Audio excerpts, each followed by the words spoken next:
Punjabi radio USA ਸੁਣ ਰਹੇ ਸਾਰੇ ਸਰੋਤਿਆਂ ਨੂੰ ਪਿਆਰ ਭਰੀ ਸਤਿ ਸ਼੍ਰੀ ਅਕਾਲ। ਜੀ ਆਇਆਂ ਨੂੰ ਸਵਾਗਤ ਕਰਦੇ ਹਾਂ ਪ੍ਰੋਗਰਾਮ ਅਪਡੇਟ ਕੈਲੀਫੋਰਨੀਆ ਦੇ ਵਿੱਚ। ਮੈਂ ਰਾਜਕਨਵੀਰ ਸਿੰਘ ਜੁੜ ਚੁੱਕੇ ਨੇ ਮੇਰੇ ਨਾਲ ਹਰਜੋਤ ਸਿੰਘ ਖਾਲਸਾ ਜੀ। ਜੀ ਆਇਆਂ ਨੂੰ ਸਵਾਗਤ ਹੈ। ਸਤਿ ਸ਼੍ਰੀ ਅਕਾਲ ਜੀ। ਧੰਨਵਾਦ ਜੀ ਆਇਆਂ ਨੂੰ। ਪੰਜਾਬੀ ਰੇਡੀਓ USA ਦੇ ਜਿੰਨੇ ਵੀ ਸਰੋਤੇ ਸਾਡੇ ਸਾਰੇ ਹੀ AM ਸਟੇਸ਼ਨਸ, FM ਸਟੇਸ਼ਨਸ, ਘਰਾਂ ਦੇ ਵਿੱਚ ਰੇਡੀਓ ਸੈਟਸ ਦੇ ਰਾਹੀਂ, ਟੈਲੀਫੋਨ ਦੇ ਰਾਹੀਂ, ਫੇਸਬੁੱਕ, YouTube ਤੇ ਲਾਈਵ ਦੇਖ ਰਹੇ ਹੋ, ਸੁਣ ਰਹੇ ਹੋ, ਸਾਰਿਆਂ ਨੂੰ ਜੀ ਆਇਆਂ ਨੂੰ ਤੇ ਬਹੁਤ ਹੀ ਪਿਆਰ ਤੇ ਸਤਿਕਾਰ ਭਰੀ ਸਤਿ ਸ੍ਰੀ ਅਕਾਲ। ਸਰੋਤਿਓ, ਅੱਜ ਜੁਲਾਈ ਦੀ 31 ਤਰੀਕ ਆ, ਦਿਨ ਵੀਰਵਾਰ ਆ, ਤੇ ਤੁਹਾਡੇ ਲਈ ਸ਼ਾਮ ਦਾ ਅਪਡੇਟ ਕੈਲੀਫੋਰਨੀਆ ਪ੍ਰੋਗਰਾਮ ਲੈ ਕੇ ਹਾਜ਼ਰ ਹੋਏ ਹਾਂ। ਸਾਡੇ ਅੱਜ ਦੇ ਇਸ ਪ੍ਰੋਗਰਾਮ ਨੂੰ ਸਪਾਂਸਰ ਕਰਦੇ ਨੇ ਖਾਲਸਾ ਇੰਸ਼ੋਰੈਂਸ ਏਜੰਸੀ, ਜਿਨ੍ਹਾਂ ਦੇ ਕੋਲੋਂ ਹਰ ਇੱਕ ਤਰੀਕੇ ਦੀ ਇੰਸ਼ੋਰੈਂਸ ਕਰਵਾ ਸਕਦੇ ਹੋ। ਇੰਸ਼ੋਰੈਂਸ ਬਾਰੇ ਪਤਾ ਕਰਨ ਲਈ ਕਾਲ ਕਰ ਸਕਦੇ ਹੋ 408-272-2500। ਟਰਕੀਆਣਾ ਇਮੀਗ੍ਰੇਸ਼ਨ ਲਾ ਫਰਮ US ਇਮੀਗ੍ਰੇਸ਼ਨ ਦਾ ਹੋਵੇ ਕਿਸੇ ਵੀ ਤਰੀਕੇ ਦਾ ਕੰਮ, ਕਾਲ ਅਟਰਨੀ ਜੇ ਟਰਕੀਆਣਾ 415-909-0503 ਦੇ ਉੱਤੇ। ਇਸ ਦੇ ਨਾਲ ਗੁਰਬਚਨ ਸਿੰਘ ਨਾਗਰਾ ਸੈਕਰਾਮੈਂਟੋ, ਬਲਵਿੰਦਰ ਸਿੰਘ ਪਾਵਲਾ ਸੈਨ ਹੋਜ਼ੇ, ਗੁਰਦੇਵ ਸਿੰਘ ਸੋਹਲ ਐਂਟੀਲੋਪ, ਬਰਿੰਦਰ ਸਿੰਘ ਬੋਇਆਲ ਯੂਬਾ ਸਿਟੀ, ਅਵਤਾਰ ਸਿੰਘ ਮੰਜ਼ਲ ਕਲੋਵਿਸ, ਪਰਮਜੀਤ ਸਿੰਘ ਦਾਖਾ ਬਰਕਲੇ। ਇਹਨਾਂ ਸਾਰਿਆਂ ਦਾ ਧੰਨਵਾਦ। ਜੇ ਤੁਸੀਂ ਵੀ ਇਸ ਪ੍ਰੋਗਰਾਮ ਨੂੰ ਸਪਾਂਸਰ ਕਰਨਾ ਚਾਹੁੰਦੇ ਹੋ, ਸੰਪਰਕ ਕਰ ਸਕਦੇ ਹੋ 408-722-7698 ਦੇ ਉੱਤੇ। ਅੱਜ ਦੀਆਂ ਖਬਰਾਂ ਵੱਲ ਚੱਲੀਏ ਤੇ ਪ੍ਰੈਜ਼ੀਡੈਂਟ ਡੋਨਲਡ ਟਰੰਪ ਉਹਨਾਂ ਨੇ ਕੁਝ ਮਿੰਟ ਪਹਿਲਾਂ ਆਪਣੇ ਗੁਆਂਢੀ ਮੁਲਕ ਕੈਨੇਡਾ ਦੇ ਉੱਤੇ ਜਿਹੜਾ ਟੈਰਿਫ ਆ ਉਹ 25% ਤੋਂ ਵਧਾ ਕੇ 35% ਕਰ ਦਿੱਤਾ ਹੈ ਤੇ ਇਹ ਸ਼ੁਰੂਆਤ ਕੱਲ ਤੋਂ ਹੋ ਜਾਊਗਾ, ਜਾਣੀ ਕਿ ਅਗਸਤ 1 ਤੋਂ। ਸੋ ਐਗਜ਼ੀਕਿਊਟਿਵ ਆਰਡਰ ਉਹਨਾਂ ਨੇ ਜਾਰੀ ਕੀਤਾ ਹੈ। ਸੋ ਉਹਨਾਂ ਨੇ ਇਹ ਕਿਹਾ ਆ ਵੀ ਕੈਨੇਡਾ ਵਾਲੇ ਅੱਜ ਤੱਕ ਵੀ ਸਾਡੇ ਨਾਲ ਕੋਆਪਰੇਟ ਕਰਨ ਦੇ ਵਿੱਚ ਫੇਲ ਹੋਏ ਆ। ਜੋ ਫੈਂਟਲਿਨ ਇਲਿਸਿਟ ਡਰੱਗ ਹੈਗੀ ਆ, ਕੈਨੇਡਾ ਤੋਂ ਅਮਰੀਕਾ ਦੇ ਵਿੱਚ ਆ ਰਹੀ ਹੈਗੀ ਆ। ਤੇ ਇਹ ਕਹਿੰਦੇ ਵੀ ਇਸ ਗੱਲ ਦੇ ਉੱਤੇ ਗੱਲ ਕਰਨ ਨਾਲੋਂ ਉਹ ਸਾਡੇ ਉੱਤੇ ਜਿਹੜਾ ਰਿਟੈਲੀਏਸ਼ਨ ਟੈਰਿਫਸ ਲਾਉਣ ਦੀ ਗੱਲਬਾਤ ਕਰ ਰਹੇ ਹੈਗੇ ਆ। ਸੋ ਕਹਿੰਦੇ ਵੀ ਮੈਕਸੀਕੋ ਤੋਂ ਜੋ ਡਰੱਗ ਜਾਂ ਜੋ ਮਟੀਰੀਅਲ ਆ ਉਹ ਕੈਨੇਡਾ ਜਾਂਦਾ। ਕੈਨੇਡਾ ਦੇ ਵਿੱਚ ਜਿਹੜੀਆਂ ਲੈਬਸ ਆ ਉਹ ਫੈਂਟਲਿਨ ਤਿਆਰ ਕਰਦੀਆਂ ਤੇ ਉਹ ਫੈਂਟਲਿਨ ਜੋ ਆ ਕੈਨੇਡਾ ਤੋਂ ਅਮਰੀਕਾ ਦੇ ਵਿੱਚ ਆਉਂਦੀ ਆ। ਇਸ ਬਾਰਡਰ ਤੋਂ ਕਹਿੰਦੇ ਵੀ ਇੰਨੀ ਕੁ ਫੈਂਟਲਿਨ ਫੜੀ ਗਈ ਆ ਪਿਛਲੇ ਹਫ਼ਤਿਆਂ ਦੇ ਵਿੱਚ, ਜਿਹਦੇ ਨਾਲ 16 ਮਿਲੀਅਨ ਅਮਰੀਕਨਸ ਦੀ ਮੌਤ ਹੋ ਸਕਦੀ ਸੀ। The amount of fentanyl seized at the northern border to date this fiscal year, 1 ਜਨਵਰੀ ਤੋਂ ਲੈ ਕੇ ਤੇ ਹੁਣ ਤੱਕ 16 ਮਿਲੀਅਨ ਲੋਕਾਂ ਦੀ ਮੌਤ ਹੋ ਸਕਦੀ, ਜਿੰਨੀ ਕੁ ਡਰੱਗ ਨਾਰਦਰਨ ਬਾਰਡਰ ਤੋਂ ਫੜੀ ਗਈ ਹੈਗੀ ਆ। ਸੋ ਪਿਛਲੇ ਨਵੰਬਰ ਦੇ ਵਿੱਚ ਪ੍ਰੈਜ਼ੀਡੈਂਟ ਡੋਨਲਡ ਟਰੰਪ ਉਹਨਾਂ ਨੇ ਪ੍ਰੋਮਿਸ ਕੀਤਾ ਸੀ ਵੀ ਉਹ ਮੈਕਸੀਕੋ ਤੇ ਕੈਨੇਡਾ ਦੇ 25% ਟੈਰਿਫ ਲਾਉਣਗੇ, ਪਰ ਜੇ ਉਹ ਸਾਡੇ ਨਾਲ ਡਰੱਗ ਵਾਲੇ ਫੈਂਟਲਿਨ ਵਾਲੇ ਇਸ਼ੂ ਦੇ ਉੱਤੇ ਕੋਆਪਰੇਟ ਕਰਦੇ ਆ ਤਾਂ ਇਸ ਨੂੰ ਘਟਾਇਆ ਵੀ ਜਾ ਸਕਦਾ ਆ। ਸਵੇਰੇ ਆਪਾਂ ਖਬਰਾਂ ਕੀਤੀਆਂ ਸੀ ਮੈਕਸੀਕੋ ਨੂੰ 90 ਦਿਨ ਦਾ ਜਿਹੜਾ ਟਾਈਮ ਆ ਉਹ ਐਕਸਟੈਂਡ ਕਰ ਦਿੱਤਾ ਗਿਆ ਹੈਗਾ, ਪਰ ਹੁਣ ਕੈਨੇਡਾ ਦੇ ਉੱਤੇ 25% ਜੋ ਟੈਰਿਫ ਆ ਉਹ ਵੱਧ ਕੇ 35% ਕਰ ਦਿੱਤਾ ਗਿਆ ਤੇ ਕੱਲ ਤੋਂ ਹੀ ਇਹ ਲਾਗੂ ਹੋ ਜਾਊਗਾ। ਜੀ, ਸੋ ਇਹ ਚੀਜ਼ਾਂ ਜਿਹੜੀਆਂ ਆ ਕਾਫੀ ਜ਼ਿਆਦਾ ਚੇਂਜਸ ਜਿਹੜੀਆਂ ਹੋਈਆਂ, ਜਿਹੜੀਆਂ ਅਪ੍ਰੈਲ ਦੇ ਵਿੱਚ ਇੱਕ ਸ਼ੀਟ ਜੀ ਲੈ ਕੇ ਆਏ ਸੀਗੇ। ਉਸ ਤੋਂ ਬਾਅਦ ਦੇ ਵਿੱਚ ਇਹਨਾਂ ਨੇ ਕਾਫੀ ਜਿਹੜੇ ਚੇਂਜਸ ਆ ਉਹ ਲੈ ਆਂਦੇ ਆ। ਜੇ ਤਕਰੀਬਨ ਦੇਖਿਆ ਜਾਵੇ ਤਾਂ ਮੋਸਟਲੀ ਕੰਟਰੀਜ਼ ਦੇ ਉੱਤੇ ਜਿਹੜਾ ਪਹਿਲੋਂ ਰੈਸੀਪ੍ਰੋਕਲ ਟੈਰਿਫ ਉਹਨਾਂ ਨੇ ਅਪ੍ਰੈਲ ਦੇ ਵਿੱਚ ਐਲਾਨ ਕੀਤਾ ਸੀ, ਉਹਦੇ ਨਾਲੋਂ ਕਈ ਮੁਲਕਾਂ ਨੇ ਜਿਹੜੀਆਂ ਡੀਲ ਬਣਾ ਕੇ ਘਟਾ ਲਿਆ ਹੈਗਾ ਆ। ਸੋ ਮੈਕਸੀਕੋ ਦੇ ਨਾਲ ਜਿੱਦਾਂ ਤੁਸੀਂ ਦੱਸਿਆ ਵੀ 90 ਦਿਨ ਦੀ ਮੌਲਤ ਜਿਹੜੀ ਉਹਨਾਂ ਨੂੰ ਮਿਲੀ ਆ, ਸੋ ਉਹਨਾਂ ਨੂੰ ਡੀਲ ਬਣਾਉਣ ਦਾ ਮੌਕਾ ਹੋਊਗਾ। ਪਰ ਆਪਣੇ ਜਿਹੜੇ ਨਾਰਥ ਵਾਲੇ ਪਾਸੇ, ਉੱਤਰ ਵਾਲੇ ਪਾਸੇ ਜਿਹੜੇ ਗਵਾਂਢੀ ਨੇ ਉਹਨਾਂ ਦੇ ਨਾਲ ਜਿਹੜੀ ਡੀਲ ਆ ਕਿਸੇ ਸਿਰੇ ਜਿਹੜੀ ਉਹ ਨਹੀਂ ਲੱਗੀ, ਜਿਸ ਕਰਕੇ ਉਹਨਾਂ ਦਾ ਜਿਹੜਾ ਟੈਰਿਫ ਆ ਉਹ ਵਧਿਆ ਹੈਗਾ ਆ। ਸੋ ਕੈਨੇਡਾ ਦੇ ਉੱਤੇ ਜਿੱਦਾਂ ਦੱਸਿਆ ਵੀ 35% ਜਿਹੜੇ ਟੈਰਿਫ ਆ ਉਸ ਦੇ ਉੱਤੇ ਲੱਗਣਗੇ।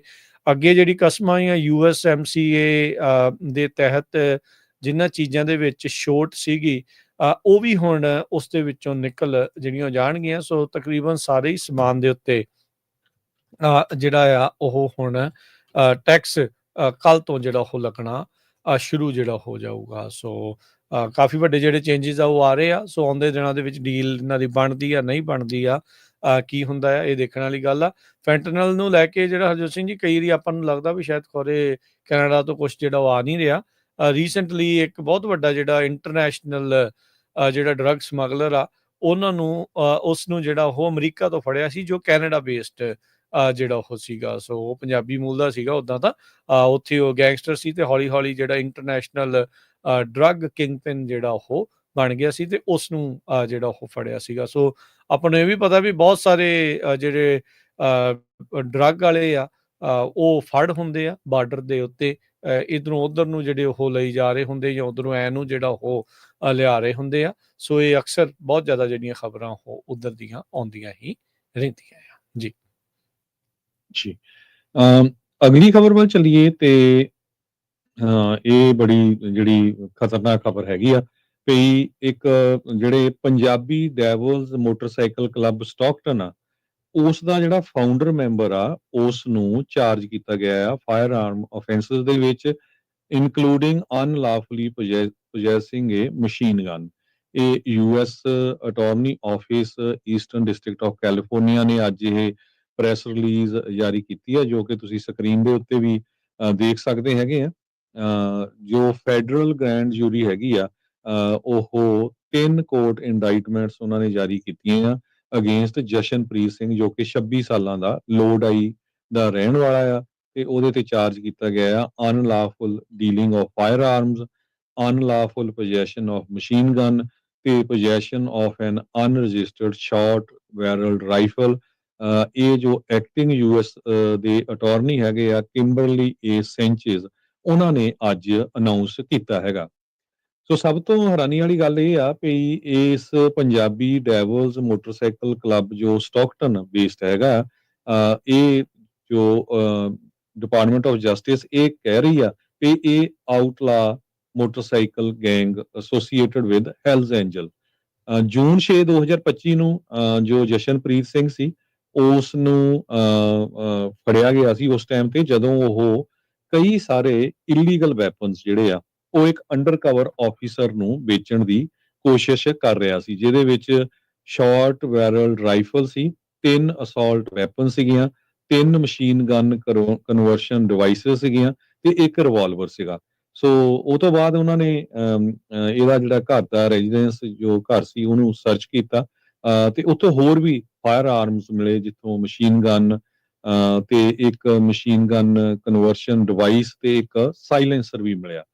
ਤੇ ਉਸ ਦੀ ਜਿਹੜੀ ਪੇਸ਼ੀ ਸੀਗੀ ਸਨਮੈਨਕੀਨ ਕਾਉਂਟੀ ਦੇ ਵਿੱਚ 21 ਜੁਲਾਈ 2025 ਨੂੰ ਕੋਰਟ ਦੇ ਵਿੱਚ, ਤੇ ਉਹ ਉੱਥੇ ਪੇਸ਼ ਨਹੀਂ ਹੋਇਆ, ਤੇ ਉਸ ਤੋਂ ਬਾਅਦ ਉਹਦਾ ਜਿਹੜਾ ਆ ਵਾਰੰਟ ਬੈਂਚ ਵਾਰੰਟ ਜਿਹੜਾ ਜਾਰੀ ਕਰ ਦਿੱਤਾ ਗਿਆ ਜੁਲਾਈ 23 2025 ਨੂੰ। ਤੇ FBI ਨੂੰ ਅਲਰਟ ਮਿਲਿਆ ਵੀ ਇਹ ਨਾਲ ਦੀ ਨਾਲ US ਕਸਟਮ ਤੇ ਬਾਰਡਰ ਪ੍ਰੋਟੈਕਸ਼ਨ ਵਾਲਿਆਂ ਨੂੰ ਵੀ ਜਸ਼ਨਪ੍ਰੀਤ ਸਿੰਘ ਨੇ ਆਲਰੇਡੀ ਇੰਡੀਆ ਦੀ ਟਿਕਟ ਲੈ ਲਈ ਹੈਗੀ ਆ, ਤੇ ਉਹ ਸੈਨ ਫਰਾਂਸਿਸਕੋ 에ਅਰਪੋਰਟ ਤੋਂ ਜੁਲਾਈ 26 ਨੂੰ ਉਡਣ ਜਾ ਰਿਹਾ ਹੈਗਾ। ਸੋ ਉਸ ਟਾਈਮ ਦੇ ਉੱਤੇ ਜਾ ਕੇ ਜਿਹੜਾ ਆ ਜਸ਼ਨਪ੍ਰੀਤ ਸਿੰਘ ਨੂੰ ਅਰੈਸਟ ਕਰ ਲਿਆ ਗਿਆ। ਇਸ ਟਾਈਮ ਫੈਡਰਲ ਕਸਟਡੀ ਦੇ ਵਿੱਚ ਆ। ਸੋ ਆਪਾਂ ਜਿੱਦਾਂ ਹਰਜੋਤ ਸਿੰਘ ਜੀ ਪਹਿਲਾਂ ਵੀ ਦੱਸਦੇ ਰਹੇ, ਜਿਹੜੇ ਇਨਵਿਜ਼ੀਬਲ ਇਨਵੇਡਰਸ ਆ, ਸੋ ਇਹ ਹੁਣ ਭਾਰਤੀ ਮੂਲ ਦਾ ਹੀ ਹੋਇਆ, ਜੇ ਭਾਰਤ ਨੂੰ ਜਿਹੜਾ ਉਹ ਜਾਣ ਲੱਗਾ ਸੀਗਾ ਮੁੜ ਕੇ ਪਾਸਪੋਰਟ ਨੈਚੁਰਲੀ ਉਹਦੇ ਕੋਲ ਉਹੀ ਹੋ ਗਿਆ। ਬਿਲਕੁਲ, ਹਨਾ ਵੀ ਇਹ ਸਾਰੇ ਲੋਕ ਇਸ ਤਰੀਕੇ ਦੇ ਨਾਲ ਤੁਹਾਡੇ ਵਿੱਚ ਵਿਚਰ ਰਹੇ ਨੇ, ਤੇ ਵਿੱਚ ਵਿਚਾਲੇ ਦੇਖੋ ਵੀ ਕਿੱਦਾਂ ਦੀਆਂ ਜਿਹੜੀਆਂ ਉਹ ਕੰਮ ਕਰ ਰਹੇ ਆ। FBI ਦੇ ਜਿਹੜੇ ਲਾ ਐਨਫੋਰਸਮੈਂਟ ਦੇ ਇਨਫੋਰਮੈਂਟ ਨੂੰ, ਉਹਨਾਂ ਦੇ ਅੰਡਰ ਕਵਰ ਨੂੰ ਉਹ ਚੀਜ਼ਾਂ ਜਿਹੜੀਆਂ ਉਹ ਵੇਚਣ ਲੱਗੇ ਹੋਏ ਆ।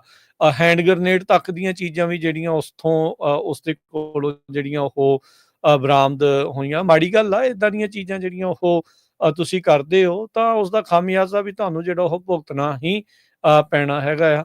ਤੁਸੀਂ ਦੇਖੋ ਵੀ ਉਹ ਸਾਰੀਆਂ ਚੀਜ਼ਾਂ ਕਰਕੇ ਫਿਰ ਜਿਹੜਾ ਉਹ ਉਧਰ ਭਾਰਤ ਨੂੰ ਜਿਹੜੇ ਉਹ ਭੱਜਣ ਦੀ ਤਿਆਰੀ ਦੇ ਵਿੱਚ ਸੀਗਾ, ਪਰ ਇਹਨਾਂ ਨੇ ਜਿਹੜਾ ਪਹਿਲਾਂ ਹੀ ਇਸ ਨੂੰ ਦਬੋਚ ਲਿਆ ਹੈਗਾ ਆ, ਤੇ ਇਸ ਟਾਈਮ ਫੈਡਰਲ ਕਸਟਡੀ ਦੇ ਵਿੱਚ ਹੈਗਾ ਆ। ਸੋ ਇਹ ਚਾਰਜ ਜਿਹੜੇ ਇਸ ਦੇ ਉੱਤੇ ਲਾਏ ਗਏ ਆ, ਇਹ ਵੀ ਜਿਹੜਾ ਦੱਸਦੇ ਜਾਈਏ ਅਮਰੀਕਾ ਦੇ ਵਿੱਚ innocent until proven guilty।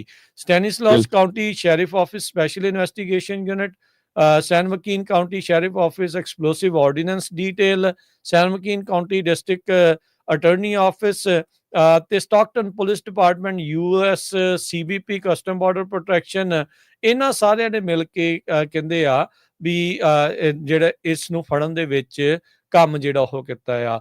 ਤੇ ਇਸ ਟਾਈਮ ਜਿਹੜੇ ਅਸਿਸਟੈਂਟ US ਦੇ ਅਟਾਰਨੀਜ਼ ਐਲੈਕਸ ਕਾਰਡੀਨਾਸ ਤੇ ਏਡਰੀਅਨ ਕਿਨਸੈਲਾ, ਇਹ ਜਿਹੜੇ ਕੇਸ ਨੂੰ ਪ੍ਰੋਸੀਕਿਊਟ ਕਰਨਗੇ। ਤੇ ਜੇ ਕਹਿੰਦੇ ਵੀ ਇਹ ਕਨਵਿਕਟ ਹੋ ਜਾਂਦਾ ਹੈ ਇਸ ਦੇ ਚਾਰजेस ਦੇ ਵਿੱਚ, ਤਾਂ ਇਸ ਨੂੰ 5 ਸਾਲ ਦੀ ਜਿਹੜੀ ਪ੍ਰਿਜ਼ਨ, $2.5 ਲੱਖ ਦਾ ਜਿਹੜਾ ਉਹ ਜੁਰਮਾਨਾ ਵੱਖ-ਵੱਖ ਕਾਊਂਟਸ ਦੇ ਲਈ ਜਿਹੜਾ ਉਹ ਹੋਊਗਾ। ਸੋ ਓਵਰਆਲ ਜੇ ਦੇਖਿਆ ਜਾਵੇ ਤਾਂ ਮੈਕਸਿਮਮ ਪੈਨਲਟੀ ਇਸ ਨੂੰ 20 ਸਾਲ ਤੱਕ ਦੀ ਤੇ $5 ਲੱਖ ਤੋਂ ਵੱਧ ਦਾ ਜਿਹੜਾ ਜੁਰਮਾਨਾ ਉਹ ਹੋ ਸਕਦਾ ਹੈ। 20 ਤੋਂ 30 ਸਾਲ ਦਾ ਜਿਹੜੀ ਸਜ਼ਾ ਆ ਉਹ ਹੋ ਸਕਦੀ ਆ। ਕਹਿੰਦੇ ਵੀ ਇਹ ਕੇਸ ਜੋ ਇਸ ਟਾਈਮ ਨੇਸ਼ਨ ਵਾਈਡ ਇਨੀਸ਼ੀਏਟਿਵ ਚੱਲ ਰਿਹਾ ਆ, ਸਾਰੀਆਂ ਲਾ ਐਨਫੋਰਸਮੈਂਟ ਏਜੰਸੀਜ਼ ਦੇ ਸਾਂਝੇ ਯਤਨਾਂ ਦੇ ਸਦਕਾ, ਆਪਰੇਸ਼ਨ ਟੇਕ ਬੈਕ ਅਮਰੀਕਾ, ਉਹਦੇ ਤਹਿਤ ਹੀ ਇਹ ਜਿਹੜੀ ਕਾਰਵਾਈ ਆ ਇਸ ਉੱਤੇ ਕੀਤੀ ਜਿਹੜੀ ਉਹ ਗਈ ਸੀਗੀ।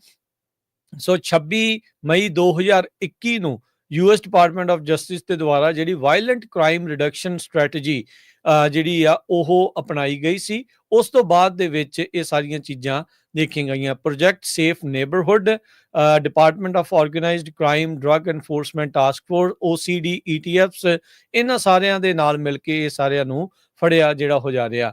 ਇੱਥੇ ਆਪਣੇ ਜਿਹੜੇ ਸਾਰਿਆਂ ਦੇ ਲਈ ਵੀ ਨਾਲ ਦੇ ਨਾਲ ਸੰਦੇਸ਼ ਇਹ ਆ ਵੀ ਭਾਰਤ ਦੇ ਦੁਆਰਾ ਇਦਾਂ ਦੇ ਜਿਹੜੇ ਇਨਵੇਡਰਸ ਆ ਉਹਨਾਂ ਨੂੰ ਤੁਹਾਡੇ ਕਮਿਊਨਿਟੀਜ਼ ਦੇ ਵਿੱਚ ਵਾੜਿਆ ਗਿਆ ਹੋਇਆ ਆ। ਉਹ ਤੁਹਾਡੀ ਕਮਿਊਨਿਟੀ ਨੂੰ ਬਦਨਾਮ ਕਰਨ ਦੇ ਲਈ ਜਿਹੜੇ ਆ ਇਸ ਪਾਸੇ ਵੱਲ ਨੂੰ ਜਿਹੜਾ ਉਹ ਧੱਕ ਰਹੇ ਆ। ਦੇਖੋ, ਕਰਤੂਤਾਂ ਇੱਥੇ ਕਰਨੀਆਂ ਤੇ ਬਾਅਦ ਚ ਭੱਜਣਾ ਫਿਰ ਮੁੜ ਕੇ ਜਿਹੜਾ ਉਹ ਵਾਪਸ ਉਸੇ ਹੀ ਮੁਲਕ ਨੂੰ ਜਿੱਥੋਂ ਜਿਹੜੇ ਉਹ ਆਏ ਸੀਗੇ। ਸੋ ਜਿਹੜੇ ਓਨੈਸਟ ਟੈਕਸ ਪੇਇੰਗ ਸਿਟੀਜ਼ਨਸ ਨੇ ਉਹ ਡਰ ਤੋਂ ਬਗੈਰ ਆਜ਼ਾਦੀ ਦੇ ਨਾਲ ਰਹਿ ਸਕਣ, ਉਹਨਾਂ ਦੇ ਉੱਤੇ ਤੌਹਮਤਾਂ ਨਾ ਲੱਗੇ, ਇਸ ਲਈ ਸਾਰਿਆਂ ਨੂੰ ਇੱਕ ਮਾਡਲ ਸਿਟੀਜ਼ਨ ਦੇ ਤੌਰ ਦੇ ਉੱਤੇ ਚੱਲਣ ਦੇ ਲਈ ਤੇ ਇਦਾਂ ਦੇ ਜਿਹੜੇ ਗੈਰ ਕਾਨੂੰਨੀ ਕੰਮ ਹੋ ਰਹੇ ਆ ਜੇ ਉਹਨਾਂ ਦਾ ਪਤਾ ਲੱਗਦਾ ਆ ਤਾਂ ਭਾਈ ਉਹਨਾਂ ਦੇ ਬਾਰੇ ਜਿਹੜਾ ਉਹ ਦੱਸਣਾ ਚਾਹੀਦਾ ਆ। FBI ਦੇ ਜਿਹੜੀਆਂ ਟਿਪਸ ਆ, ਆਈਸ ਵਾਲੇ ਆ, CBP ਵਾਲੇ ਆ, ਹੁਣ ਤਾਂ ਬਹੁਤ ਸਾਰੀਆਂ ਜਿਹੜੀਆਂ ਲਾ ਐਨਫੋਰਸਮੈਂਟ ਏਜੰਸੀਜ਼ ਆ ਇਸ ਕੰਮ ਦੇ ਵਿੱਚ ਲੱਗੀਆਂ ਹੋਈਆਂ ਆ। Cross border extortion, threats of violence, murder, illegal ਜਿਹੜੇ ਵੈਪਨਸ ਦਾ ਜਿਹੜਾ ਇਹ ਕੰਮ, ਉਹ ਸਾਰੀਆਂ ਚੀਜ਼ਾਂ ਦੇ ਵਿੱਚ ਜਿਹੜੇ ਲੋਕ ਆ ਇਸ ਤਰੀਕੇ ਦੇ ਨਾਲ ਆਏ ਹੋਏ ਆ ਤੇ ਜਿਹੜੇ ਕਰ ਰਹੇ ਆ ਉਹ ਇੱਥੋਂ ਕਲੀਅਰ ਹੋਣਗੇ ਤਾਂ ਹੀ ਸਾਰਿਆਂ ਦੇ ਲਈ ਬਿਹਤਰੀ ਆ। ਅਗਲੀ ਖਬਰ ਵਿੱਚ ਚਲੀਏ। ਅੱਜ ਫੈਡਰਲ ਰਿਜ਼ਰਵ ਬੋਰਡ ਨੇ ਜਿਹੜੇ ਇੰਟਰਸਟ ਰੇਟ ਆ ਉਹ ਬਿਲਕੁਲ ਸੇਮ ਰੱਖੇ ਆ। 9 ਦੇ ਮੁਕਾਬਲੇ 2 ਜਿਹੜੇ ਆ ਵੋਟਾਂ ਪਈਆਂ ਫੈਡਰਲ ਰਿਜ਼ਰਵ ਬੋਰਡ ਦੇ ਪਾਲਿਸੀ ਮੇਕਰਸ ਵੱਲੋਂ। ਸੋ ਹੁਣ ਜਿਹੜਾ ਇੰਟਰਸਟ ਰੇਟ ਆ ਉਹ ਸੇਮ ਹੀ ਰਹੇਗਾ ਬਿਟਵੀਨ 4.25 ਤੇ 4.5%। ਇਹ ਜਿਹੜਾ ਫੈਡਰਲ ਰਿਜ਼ਰਵ ਬੋਰਡ ਦਾ ਜਿਹੜਾ ਆਪਾਂ ਨੂੰ ਮਿਲਦਾ ਆ ਉਹ ਤਾਂ 7.7 ਦੇ ਲਾਗੇ ਛਾਗੇ ਹੈਗਾ ਆ।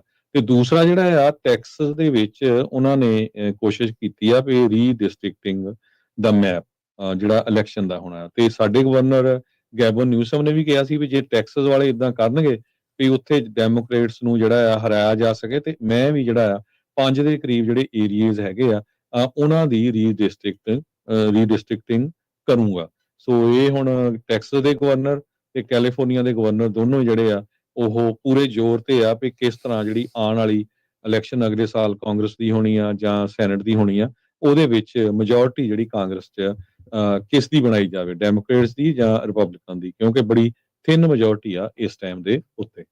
ਜੀ ਬਿਲਕੁਲ। ਸੋ ਗਵਰਨਰ ਨਿਊਸਮ ਨੇ ਜਿਹੜਾ ਆਖਿਆ ਵੀ ਵੋਟਰਸ ਨੂੰ ਪੁੱਛਿਆ ਜਾਊਗਾ ਅਪਰੂਵ ਕਰਨ ਦੇ ਲਈ ਨਵੇਂ ਜਿਹੜੇ ਕਾਂਗਰੈਸ਼ਨਲ ਮੈਪਸ ਆ ਜਿਹੜੇ ਉਹ ਡਰਾ ਕਰ ਰਹੇ ਆ। ਟੈਕਸਸ ਦੇ ਵਿੱਚ ਆਲਰੇਡੀ ਇਹ ਕਾਰਵਾਈ ਸ਼ੁਰੂ ਹੋ ਚੁੱਕੀ ਆ।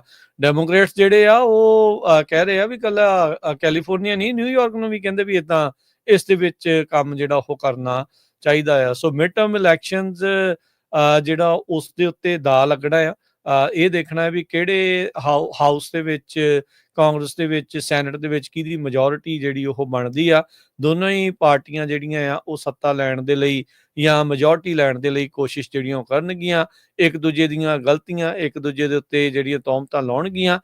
ਪਰ ਇਹ ਇੱਕ ਹੈ ਤਾਂ ਦੇਖੋ ਹਰਜੋਤ ਸਿੰਘ ਜੀ ਲੀਗਲੀ ਹਥਿਆਰ ਆ, ਓਬਵੀਅਸਲੀ ਗੱਲ ਆ। ਸੋ ਸੂਬਿਆਂ ਦੇ ਕੋਲ ਇਖਤਿਆਰ ਨੇ ਆਪੋ ਆਪਣੇ ਜਿਹੜੇ ਹਲਕੇ ਆ ਉਹ ਬਣਾਉਣ ਦੇ ਲਈ। ਤੇ ਇਹ ਅੱਜ ਦਾ ਨਹੀਂ, ਕਦ ਦਾ ਜੈਰੀ ਮੈਂਡਰਿੰਗ ਤੇ ਹੋਰ ਇੰਨਾ ਕੁਛ ਜਿਹੜਾ ਉਹ ਚੱਲਦਾ ਜਿਹੜਾ ਉਹ ਆ ਰਿਹਾ ਆ। ਤੇ ਦੋਨੋਂ ਪਾਰਟੀਆਂ ਜਿਹੜੀਆਂ ਇਸ ਟਾਈਮ ਸਾਹਮਣੇ ਆ। ਇੱਥੋਂ ਇਹ ਸਪਸ਼ਟ ਹੁੰਦਾ ਹਰਜੋਤ ਸਿੰਘ ਜੀ ਵੀ ਜਿਹੜਾ ਗੈਵਿਨ ਨਿਊਸਮ ਆ ਉਹ ਕਨਫਰਮ ਹੀ ਹੈ ਇੱਕ ਹਿਸਾਬ ਦੇ ਨਾਲ, ਐਲਾਨ ਹੋਣਾ ਹੀ ਜਿਹੜਾ ਇੱਕ ਹਿਸਾਬ ਨਾਲ ਬਾਕੀ ਆ ਵੀ 2028 ਦੇ ਵਿੱਚ ਉਹ ਆਪਣੇ ਆਪ ਨੂੰ ਪ੍ਰੈਜ਼ੀਡੈਂਸ਼ੀਅਲ ਕੈਂਡੀਡੇਟ ਹੀ ਇਹ ਸਾਰੀਆਂ ਕਾਰਵਾਈਆਂ ਕਰਕੇ ਜਿਹੜਾ ਉਹ ਸ਼ੋਅ ਕਰ ਰਿਹਾ ਆ। ਸੋ ਉਸਨੇ ਹੁਣੇ ਤੋਂ ਹੀ ਜਿਹੜੀ ਐਕਟੀਵਿਟੀ ਆ ਬਹੁਤ ਤੇਜ਼ ਜਿਹੜੀ ਉਹ ਕਰ ਦਿੱਤੀ ਹੈ ਤੇ ਪਿਛਲੀ ਵਾਰੀ ਇਹਨੂੰ ਮੌਕਾ ਨਹੀਂ ਮਿਲਿਆ, ਚਾਹੁੰਦਾ ਤਾਂ ਇਹ ਪਿਛਲੀ ਵਾਰ ਵੀ ਸੀਗਾ। ਬਾਈਡਨ ਦੇ ਲਈ ਇੱਕ ਹਿਸਾਬ ਦੇ ਨਾਲ ਜਾ ਕੇ ਜਿਹੜਾ ਆ ਉਹ ਸਰੋਗੇਟ ਤੌਰ ਦੇ ਉੱਤੇ ਜਾ ਕੇ ਉਦੋਂ ਬਾਈਡਨ ਜਿੰਨੀ ਦੇਰ ਤੱਕ ਉਹਨਾਂ ਨੇ ਨਾਮ ਨਹੀਂ ਸੀ ਵਾਪਸ ਲਿਆ ਵੀ ਉਹਨਾਂ ਦੇ ਵੱਲੋਂ ਉਹਨਾਂ ਨੇ ਜਿਹੜੇ ਬਹੁਤ ਜ਼ਿਆਦਾ ਜਿਹੜੇ ਕਹਿ ਲਓ ਵੀ ਪ੍ਰਚਾਰ ਜਿਹੜਾ ਉਹ ਕੀਤਾ ਸੀਗਾ। ਸੋ ਗਵਰਨਰ ਹੋਣਾ ਨੇ ਕਿਹਾ ਵੀ ਜਿਹੜਾ ਜੈਰੀਮੈਂਡਰ ਕਰੋ ਕੈਲੀਫੋਰਨੀਆ ਨੂੰ ਵੀ, ਤਾਂ ਜੋ ਟਰੰਪ ਹੋਣਾ ਨੇ ਜੈਰੀਮੈਂਡਰਿੰਗ ਦੀ ਗੱਲ ਆਖੀ ਆ ਉਸ ਦਾ ਤੋੜ ਜਿਹੜਾ ਉਹ ਲੱਭਿਆ ਜਾ ਸਕੇ। ਹੁਣ ਤੁਸੀਂ ਇਹ ਦੇਖ ਲਓ ਵੀ ਦੋਨੋਂ ਠੀਕ ਨੇ ਜਾਂ ਦੋਨੋਂ ਗਲਤ ਨੇ ਜਾਂ ਇੱਕ ਠੀਕ ਆ ਜਾਂ ਇੱਕ ਗਲਤ ਆ। ਸੋ ਇਹ ਹਰ ਇੱਕ ਨੇ ਆਪੋ ਆਪਣੇ ਜਿਹੜੇ ਓਪੀਨੀਅਨ ਇਸ ਦੇ ਵਿੱਚ ਲੈ ਕੇ ਚੱਲਣੇ ਆ। ਅਗਲੀ ਖਬਰ ਵੀ ਜਿਹੜੀ ਆ ਸਟਾਕਟਨ ਟ੍ਰੇਸੀ ਏਰੀਏ ਤੋਂ ਆ। ਟ੍ਰੇਸੀ ਦਾ ਇੱਕ ਰਹਿਣ ਵਾਲਾ ਸ਼ਮਿੰਦਰਜੀਤ ਸਿੰਘ ਸੰਧੂ 51 ਸਾਲਾਂ ਦਾ, ਉਸਨੇ ਗਿਲਟੀ ਪਲੀ ਮੰਨ ਲਿਆ ਕਰ ਲਿਆ ਆ ਵੀ ਉਹ ਇੱਕ ਤਰ੍ਹਾਂ ਨਾਲ ਕਿਸੇ ਤੋਂ ਪੈਸੇ ਲੈ ਕੇ ਕਿਸੇ ਨੂੰ ਪੈਸੇ ਦੇ ਕਿਸੇ ਕੇ ਹੋਰ ਨੂੰ ਜਾਂ ਪੈਸੇ ਦੇ ਕੇ ਕਿਸੇ ਨੂੰ ਹੋਰ ਮਾਰਨ ਜਾ ਰਿਹਾ ਸੀ। ਯੂਐਸ ਅਟਾਰਨੀ ਕਿੰਬਰਲੀ ਸੈਂਚੇਜ਼ ਉਹਨਾਂ ਨੇ ਅੱਜ ਜਿਹੜੀ ਆ ਯੂਐਸ ਅਟਾਰਨੀ ਆਫਿਸ ਦੀ ਜਿਹੜੀ eastern district of California the news release ਆ ਉਹਦੇ ਵਿੱਚ ਦੱਸਿਆ ਹੈਗਾ। ਜਿਹੜੇ ਕੋਰਟ ਡਾਕੂਮੈਂਟਸ ਆਏ ਆ ਉਹਨਾਂ ਦੇ ਵਿੱਚ ਦੱਸਿਆ ਗਿਆ ਕਿ ਸ਼ਮਿੰਦਰਜੀਤ ਸਿੰਘ ਸੰਧੂ ਨੇ ਜੋਗਿੰਦਰ ਸਿੰਘ ਬੋਪਾਰਾਏ ਮੰਟੀਕੇ ਦਾ ਰਹਿਣ ਵਾਲਾ, ਰਮੇਸ਼ ਕੁਮਾਰ ਬਿਰਲਾ ਡਬਲਿਨ ਦਾ ਰਹਿਣ ਵਾਲਾ ਤੇ ਇੱਕ ਜਿਹੜਾ ਮਰਡਰ ਵਿਕਟਮ ਹੈਗਾ ਉਸ ਨੂੰ ਵਿਕਟਮ ਨੰਬਰ 2 ਦੱਸਿਆ ਗਿਆ ਆ ਵੀ ਉਹਨਾਂ ਨੇ ਇੱਕ ਬੰਦੇ ਨੂੰ ਪੈਸੇ ਦੇਣ ਦੀ ਕੋਸ਼ਿਸ਼ ਕੀਤੀ, ਹਿਟਮੈਨ ਹਾਇਰ ਕਰਨ ਦੀ ਗੱਲ ਕੀਤੀ ਜਾ ਕੇ ਮੰਟੀਕੇ ਦੇ ਸਟਾਰਬਕਸ ਦੇ ਉੱਤੇ ਵੀ ਮੀਟਿੰਗ ਹੋਈ। ਕਹਿੰਦੇ ਵੀ ਪਹਿਲਾਂ ਜਾ ਕੇ ਤੂੰ ਉਹਨੂੰ ਅਸੌਲਟ ਕਰਨਾ ਹੈ, ਕੁੱਟਣਾ ਮਾਰਨਾ ਹੈਗਾ ਆ। ਇਹ FBI ਨੇ ਦੱਸਿਆ ਵੀ ਫਰਵਰੀ 17 2024 ਦੀ ਗੱਲ ਹੈਗੀ ਆ। ਉਸ ਤੋਂ ਬਾਅਦ ਜਦੋਂ ਯਕੀਨ ਬਣ ਜਾਊਗਾ ਤੇ ਫਿਰ ਅਸੀਂ ਤੈਨੂੰ ਜਿਹੜੀ ਆ ਹੋਰ ਜੌਬ ਦੇਵਾਂਗੇ। $6000 ਤੱਕ ਵੀ ਜਿਹੜਾ ਕਹਿੰਦੇ ਵੀ ਉਸ ਨੂੰ ਆਫਰ ਕੀਤਾ ਗਿਆ ਸੀ ਜੀ। ਸੋ ਦੋ ਵਿਕਟਮ ਨੇ ਇਹਦੇ ਵਿੱਚ, ਵਿਕਟਮ 1 ਤੇ ਵਿਕਟਮ 2। ਵਿਕਟਮ 1 ਦੀ ਉਹਨਾਂ ਨੇ ਨਾਮ ਨਹੀਂ ਦੱਸੇ ਉਹਨਾਂ ਦੇ।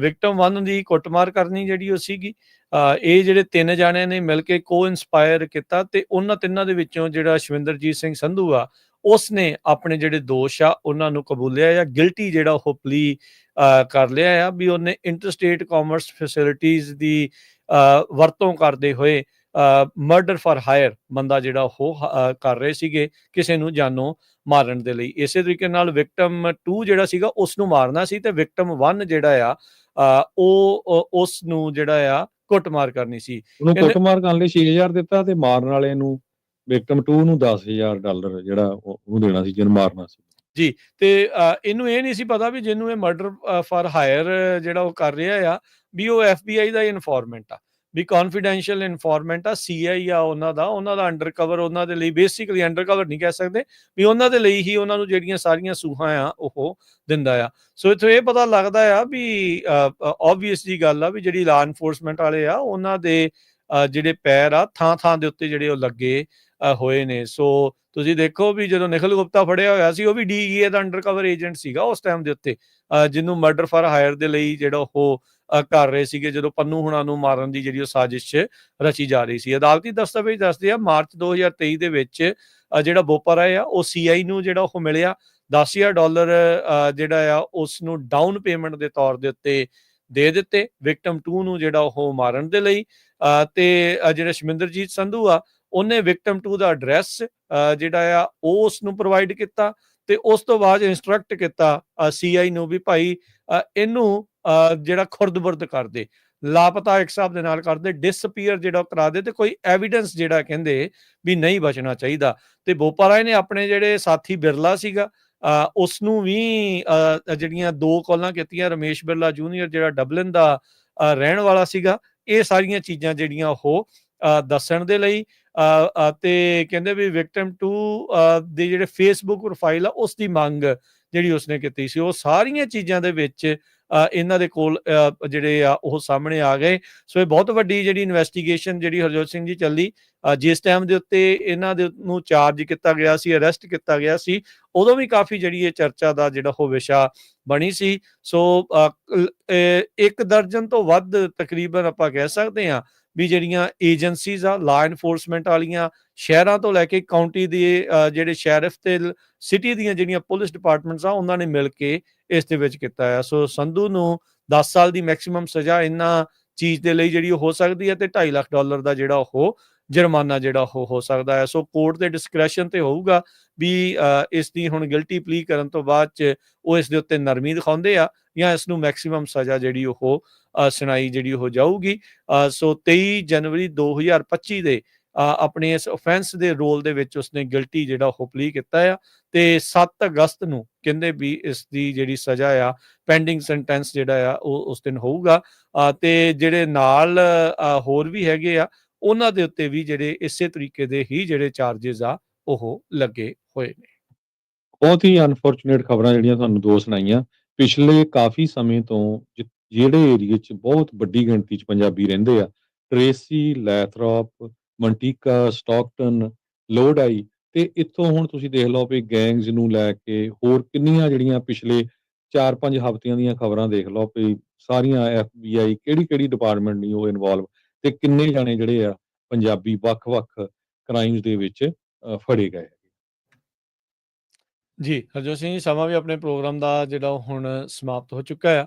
ਜਾਣੇ ਮਾਰਕੀਟਸ ਦਾ ਜੇ ਤੁਹਾਨੂੰ ਹਾਲ ਦੱਸਦੇ ਜਾਈਏ ਤਾਂ ਅੱਜ ਮਾਰਕੀਟ ਦੇ ਲਈ ਬੜਾ ਚੰਗਾ ਦਿਨ ਕਹਿ ਸਕਦੇ ਹਾਂ ਵੀ ਨਹੀਂ ਰਿਹਾ। ਡਾਓ ਜੋਨ 330 ਪੁਆਇੰਟ ਘਟਿਆ, 44,131 ਤੇ ਬੰਦ ਹੋਇਆ। S&P 24 ਪੁਆਇੰਟ ਘਟ ਕੇ 6300 ਤੇ 39 ਤੇ ਬੰਦ ਹੋਇਆ। ਨੈਸਡੈਕ 7 ਪੁਆਇੰਟ ਘਟ ਕੇ 21,122 ਦੇ ਉੱਤੇ। ਸੋਨੇ ਦਾ ਭਾਅ 3300 ਤੇ $42 ਪ੍ਰਤੀ ਆਉਂਸ। ਕੱਚੇ ਤੇਲ ਦੀ ਕੀਮਤ $69 ਪ੍ਰਤੀ barrel. 10-year yield 4.38%। Crypto currencies Bitcoin 1,15,424 ਤੇ ਇਥੀਰੀਅਮ $3690 ਦੇ ਬਰਾਬਰ ਚੱਲ ਰਿਹਾ ਹੈਗਾ। ਟੈਰਿਫਸ ਨੂੰ ਲੈ ਕੇ ਜਿਹੜੀ ਇੰਡੀਆ ਦੀ ਕਰੰਸੀ ਆ ਉਹ ਇਸ ਟਾਈਮ $1 ਦੇ ਬਰਾਬਰ 87 ਰੁਪਏ ਤੇ 55 ਪੈਸੇ ਦੇ ਕਰੀਬ ਹੈਗੀ ਆ। ਸੋ ਡਾਲਰ ਕਾਫੀ ਜ਼ਿਆਦਾ ਡਿੱਗਿਆ ਆ। ਆਪਣਾ ਜਿਹੜਾ ਗੁਆਂਢੀ ਮੁਲਕ ਕੈਨੇਡਾ ਆ, ਉਹਦੀ ਜਿਹੜੀ $1 ਦੇ ਬਰਾਬਰ ਕੈਨੇਡਾ ਦੇ $1 ਤੇ 38 ਸੈਂਟ ਆ। ਇਹ ਕਿਉਂਕਿ ਕੁਛ ਘੰਟਾ ਕੁ ਪਹਿਲਾਂ ਹੀ ਜਿਹੜੀ ਪ੍ਰੈਜ਼ੀਡੈਂਟ ਟਰੰਪ ਉਹਨਾਂ ਨੇ ਅਨਾਉਂਸਮੈਂਟ ਕੀਤੀ ਹੈ, ਐਗਜ਼ੀਕਿਊਟਿਵ ਆਰਡਰ ਜਾਰੀ ਕੀਤਾ ਹੈ ਟੈਰਿਫ ਦੇ ਉੱਤੇ। ਸੋ ਲੱਗਦਾ ਵੀ ਉਹਨਾਂ ਦੀ ਜਿਹੜੀ ਕਰੰਸੀ ਆ ਹੋਰ ਕੱਲ ਨੂੰ ਜਿਹੜੀ ਆ ਡਿੱਗੂਗੀ। ਇਸੇ ਤਰ੍ਹਾਂ ਪਾਕਿਸਤਾਨ ਵਾਲੇ ਜਿਹੜੇ ਉਹ ਨੰਬਰ ਲੈ ਗਏ ਪਹਿਲੇ, ਜਿਹੜਾ ਟਰੰਪ ਉਹਨਾਂ ਨੂੰ ਜੱਫੀ ਪਾ ਲਈ ਆ। ਉਹਨਾਂ ਦਾ ਰੁਪਈਆ ਜਿਹੜਾ ਪਹਿਲਾਂ ਹੀ ਉੱਦਾਂ ਥੱਲੇ ਸੀ, $1 ਦੇ ਬਰਾਬਰ 282 ਰੁਪਏ ਤੇ 80 ਪੈਸੇ। ਉਹਨਾਂ ਦੀ ਜਿਹੜੀ ਕਰੰਸੀ ਦੇ ਉੱਤੇ ਜ਼ਿਆਦਾ ਫਰਕ ਨਹੀਂ ਪਿਆ ਹੈ। ਜੀ, ਸੋ ਇੱਥੇ ਪ੍ਰੋਗਰਾਮ ਦੀ ਸਮਾਪਤੀ ਹੈ। ਮੇਰੇ ਰਾਜਕਰਮਵੀਰ ਸਿੰਘ ਵੱਲੋਂ ਤੇ ਹਰਜੋਤ ਸਿੰਘ ਵੱਲੋਂ ਆਪ ਸਭ ਨੂੰ ਪਿਆਰ ਸਤਿਕਾਰ ਸੈਨੀ ਕੀ ਰਹੀ ਸਤਿ ਸ੍ਰੀ ਅਕਾਲ। ਜਿੰਨੇ ਵਾਸਤੇ ਰਹੋ, ਵਾਸਤੇ ਖੇਲਦੇ ਰਹੋ, ਸੁਣਦੇ ਰਹੋ, ਦੇਖਦੇ ਰਹੋ ਪੰਜਾਬੀ ਰੇਡੀਓ USA।